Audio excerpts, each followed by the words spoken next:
ഒരു പ്രയാസം അനുഭവിച്ച് വരുന്ന ആളാണ്, അയാൾ കുടുങ്ങിയിട്ടുണ്ട്.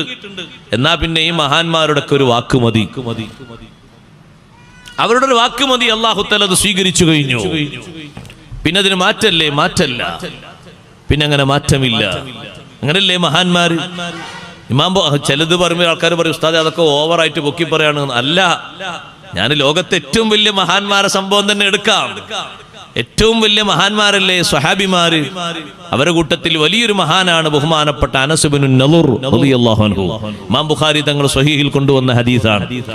ഈ അനസ് ഇബ്നു നളർ റളിയല്ലാഹു അൻഹുവിന്റെ സഹോദരി വേറെ ഒരു പെണ്ണുമായിട്ട് ചെറിയ തർക്കമുണ്ടായി. തർക്കത്തിനിടയിൽ അനസ് ഇബ്നു നളർ റളിയല്ലാഹു അൻഹുവിന്റെ പെങ്ങള് കൈയോങ്ങിയിട്ട് ഒറ്റ അടി കൊടുത്തപ്പോ മറ്റേ പെണ്ണിന്റെ ശരീരത്തിന്റെ മുൻപല്ലിന്റെ ഒരു ഭാഗം പൊട്ടിപ്പോയി.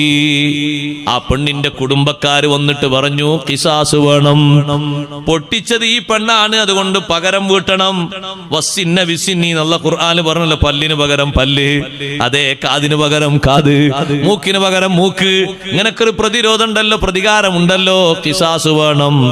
ആ സമയത്ത് ബഹുമാനപ്പെട്ട അനസ് ഇബ്നു നളർ റളിയല്ലാഹു അൻഹു പറഞ്ഞു, പല്ല് പൊട്ടിച്ചു ശരിയാണ്, എന്റെ പെങ്ങളെ പല്ല് പൊട്ടിക്കപ്പെടൂല, എന്റെ പെങ്ങളെ പല്ല് പൊട്ടിക്കപ്പെടൂല.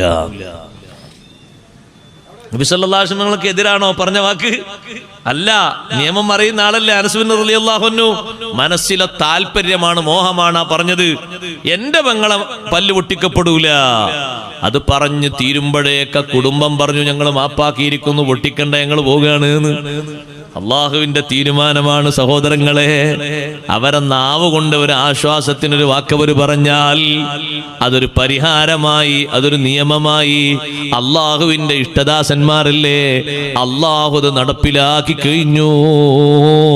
ലൗ അഖ്സമ അലല്ലാഹി ലഅബറഹു, അള്ളാഹുവിനോട് സത്യം ചെയ്തുകൊണ്ട് ഒരു കാര്യം അവര് തീർപ്പാക്കി പറഞ്ഞാൽ അതങ്ങനെ തന്നെ പൂർത്തീകരിച്ചു കഴിഞ്ഞു. എന്തേ കാരണം? ഈ പറഞ്ഞ വാക്ക് പിൻവലിക്കാൻ പറ്റൂല.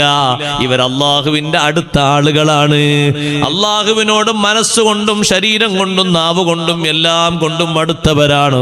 ആ അടുത്ത ആളുകളുടെ നാവിലൂടെ വന്ന് വീഴുന്ന വാക്കില്ലേ, അത് ആ രൂപത്തിൽ തന്നെ സ്വീകരിക്കപ്പെട്ടു പോയി. അതിന് പിന്നെ മാറ്റമില്ല. അത് ഇവിടെ തന്നെ ഇരിക്കുമ്പോ ബഹുദൂരം അപ്പുറത്തുള്ള കാര്യങ്ങൾക്ക് അവർ പ്രതിവിധി പറയുമോ? പ്രതിവിധി പറയും. പരിഹാരമുണ്ടാക്കുമോ? പരിഹാരമുണ്ടാക്കും. നിർദ്ദേശിക്കാൻ കഴിയുമോ? നിർദ്ദേശിക്കാൻ കഴിയും. വലിയ വലിയ മഹാന്മാരൊക്കെ അങ്ങനെ ചെയ്തില്ലേ? ഔലിയാക്കളെ കൂട്ടത്തിൽ നേതാക്കളായ ബഹുമാനപ്പെട്ട ഉമർ ഇബ്നുൽ ഖത്താബ് റളിയല്ലാഹു അൻഹു